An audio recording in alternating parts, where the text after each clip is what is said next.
Tes tes 1 2 3. Sudah kedengeran? Oke, halo semuanya, balik lagi di Cuma Bisa Ngoding.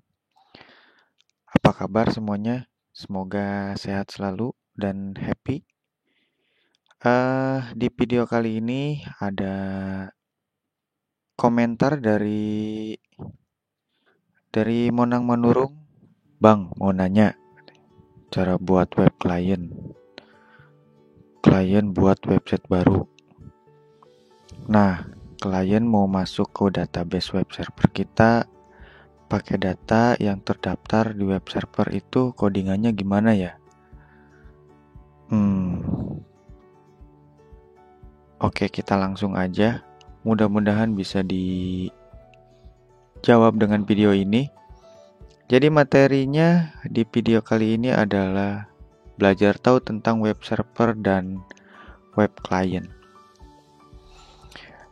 Di sini nggak dulu buat codingan, tapi mau sedikit saling sharing aja. Ini slide atau materi yang dibuat versinya para programmer kaki lima biar lebih gampang dimengerti gitu buat teman-teman yang sedang belajar atau lagi mendalami ilmu pemrograman. Nah, langsung aja ke materinya. Nah, di sini ada judulnya tuh belajar tahu tentang web server dan web client. Kita langsung menggunakan metode REST API ya, disebutnya tuh. API server yang sederhana dengan koordinator 3. Nah, nanti akan coba saya jelaskan bagaimana cara membuat codingannya. Nah, di slide keduanya itu adalah tahu alur dan arah. Ada pendahuluan apa yang mau kita bahas. Yang mau kita bahas, kalau kita itu banyak kan. Di sini saya cuma sendiri. Yang mau saya bahas itu adalah tahu alur dan arah. Yang kedua itu tahu tentang metode pengambilan data di web server. Dan yang ketiga itu tahu cara penggunaannya. Terus yang keempat, tahu bentuk data yang diambil serta format data yang dikirim. Nah, dari komentar yang dikirim atau ditulis oleh siapa tadi? Monang Manurung. Itu langsung nanya bagaimana itu codingannya ya, katanya. Itu codingannya gimana ya? Itu sederhana aja, nanti akan coba saya jelaskan di season kalau emang video ini terlalu panjang di season kedua lah.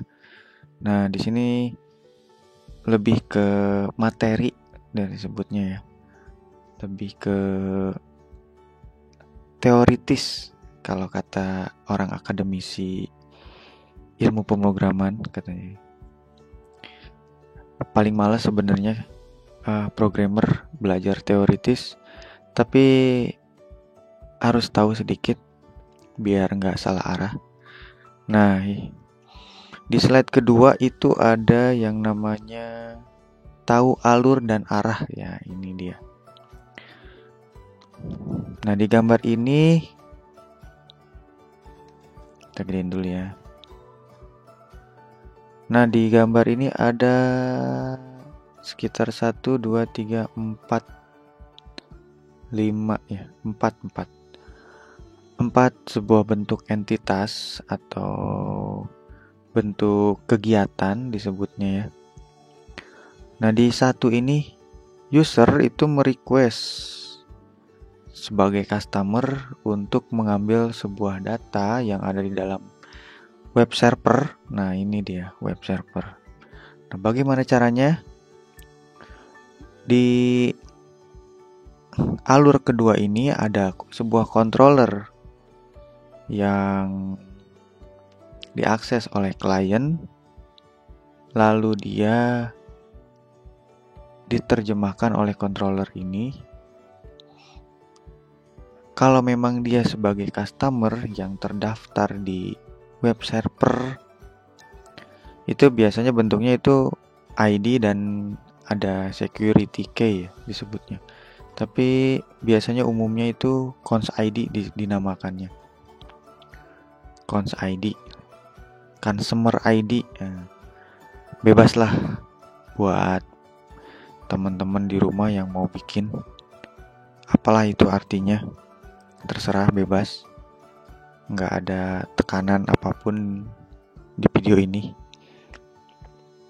Canda. Nah, yang ketiga itu adalah database model atau ini yang disebut web servernya lah ya. Tapi database-nya.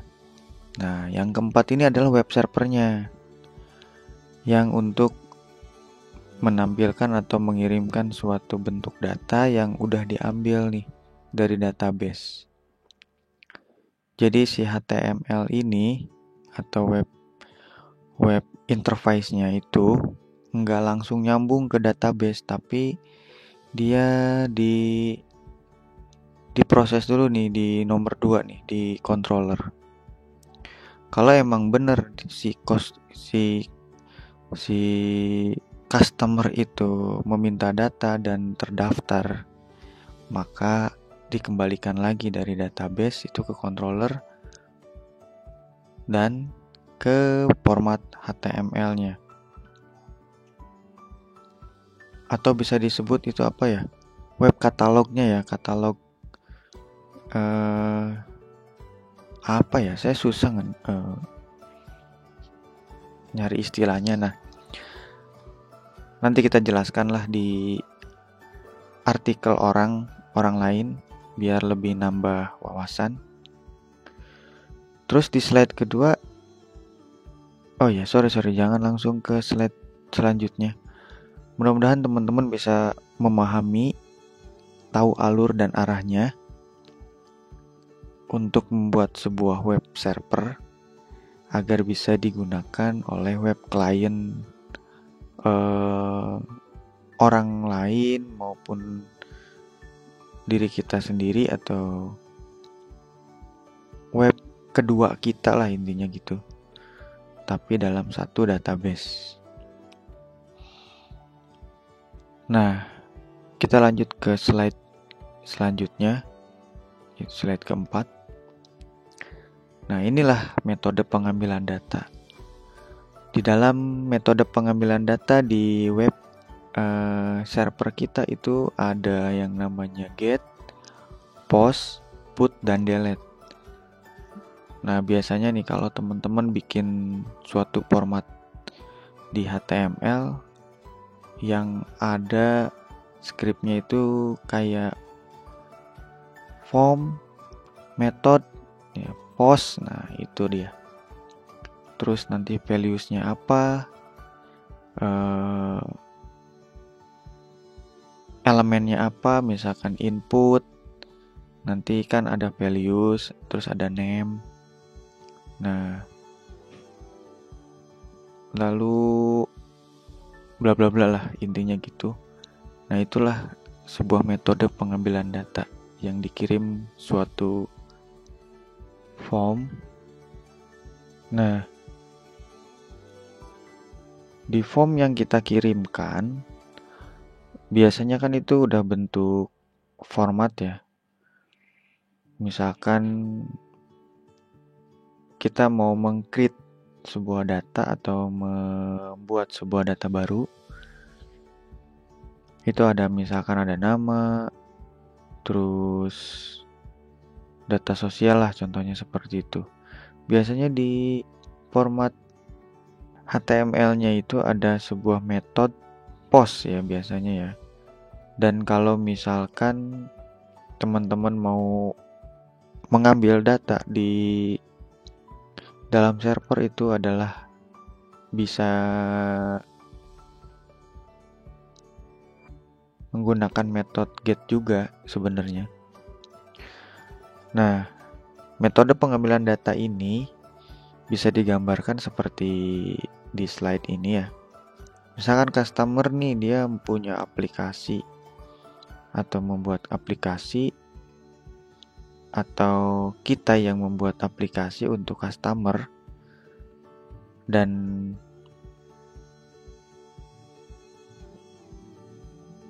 customer ingin mencari data customer ingin mengambil suatu data atau melihat suatu data di dalam web server kita, itu hanya dalam bentuk dia login lalu mengirimkan perintah, misalkan cek NIK atau cek KTP. Nah, setelah masuk, dia akan diverifikasi dulu melalui web server ya, yang diurai oleh controller. Lalu setelah divalidasi, maka dia akan mengirimkan balik datanya ke aplikasi yang customer pegang atau customer gunakan lah, intinya gitu. Nah, di sini ada web administrator ya, disebutnya web admin. Nah, kerjanya apa sih? Ya, dia mengatur kalau misalkan ada user yang mendaftar atau menggunakan suatu aplikasi yang kita buat, dan meregistrasi, memvalidasi, dan macam-macam lah ya, untuk mengontrol data lah intinya yang ada pada web server kita. Nah, itu dari sisi admin. Nah, itulah sekilas gambaran dari metode pengambilan data. Itu ada get, post, put, delete. Nah, untuk penjelasannya nanti kita coba cari jurnal atau artikel-artikel yang gampang. Nah, kita lanjut ya di slide kelima. Nah, ini ya, tahu cara penggunaannya nih. Tahu cara penggunaannya. Nah, bagaimana caranya kita dapat menggunakan sebuah web service, yaitu untuk orang lain. Misalkan kita punya data sosial atau data BPJS atau data apalah gitu yang pengen bisa dipublikasi ke user dengan aplikasi yang dibuat secara pribadi mereka dan ingin berkolaborasi dengan kita, yaitu pertama kita membuat katalog web service dulu atau REST API-nya. Misalkan untuk mencari nick ya, apa tuh fungsinya? Misalkan get nick bla bla bla lah gitu. Terus get name. Nah, itu nanti kita buat codingnya ya. Itu nanti kita buat codingnya di season berikutnya lah. Kalau nggak cukup nih videonya, durasinya terlalu panjang kayaknya.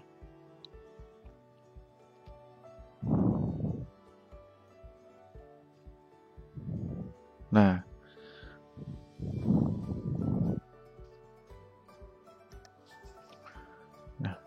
tahu cara penggunaannya. Kenapa kita harus tahu cara penggunaannya? Ya, karena sebelum kita mempublikasikan suatu data yang diminta oleh customer, kita harus tahu dulu. Pertama, fungsi-fungsi dan controller apa aja yang bisa diakses atau diberikan oleh ke customer. Contohnya gini deh, misalkan nih customer ingin mengakses data kependudukan, ya kan? Nah, customer punya autentikasi apa sih? Punya otoritas apa aja sih yang bisa dia dapat gitu misalkan, atau pemanfaatan data apa aja yang customer boleh didapat gitu. Misalkan nama, nick. Nah, setiap pengambilan data atau setiap pemanfaatan data otomatis kita harus membuat sebuah fungsi di mana fungsi tersebut itu satu fungsi untuk hanya mendapatkan sebuah variabel yang bakal dikirimkan ke klien. Nah, di dalam fungsi itu nanti hak aksesnya itu akan diatur sedemikian rupa di fungsi tersebut. Kayak misalkan ID usernya dan security code dia? Security code agar lebih aman dan benar-benar security code yang diberikan dari kita untuk klien itu tervalidasi dengan baik. Terus menyiapkan database yang tadi itu, menyiapkan database ini sebagai produk kita lah ibaratnya, yang bisa dimanfaatkan oleh orang lain dengan aplikasi yang dibangun.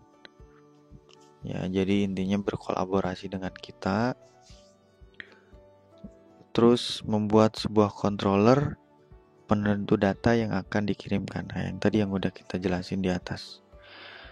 Membuat controller penentu data yang akan dikirimkan atau disampaikan ya dari web server kita ke web client atau ke customer kita lah intinya gitu. Nah, di slide ke-6 ini ada tahu format data yang dikirim.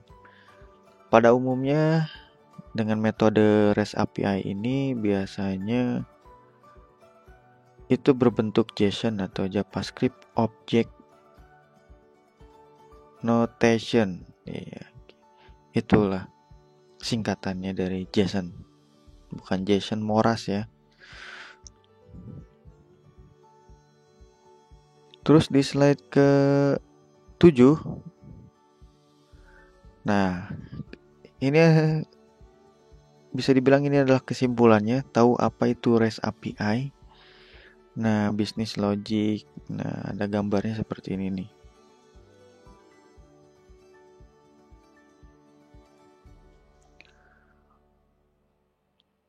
Nah, dari gambar ini udah jelas ya.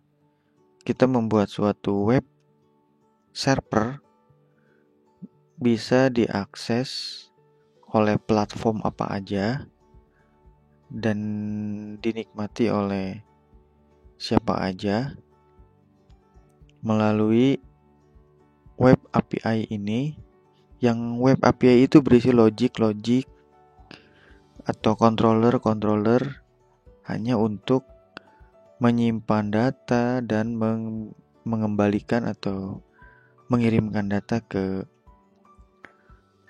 customer ya, contohnya seperti itu. Jadi misalkan di dalam satu web API ini si Apple punya sistem apa dalam bentuknya atau platformnya apa gitu, bukan platform ya, platform Apple punya aplikasi misalkan untuk cari nick. Nah, dia nggak perlu bikin database, tapi databasenya ini ngambil dari web API ini. Terus kayak Apple samalah semuanya, umumnya kayak gitulah ceritanya ya. Jadi pada kesimpulannya itu web bagaimana caranya kita membuat suatu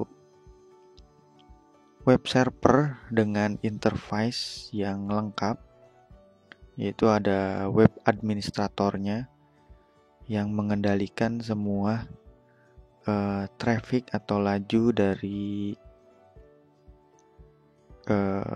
database yang diakses oleh klien. Nah, di materi selanjutnya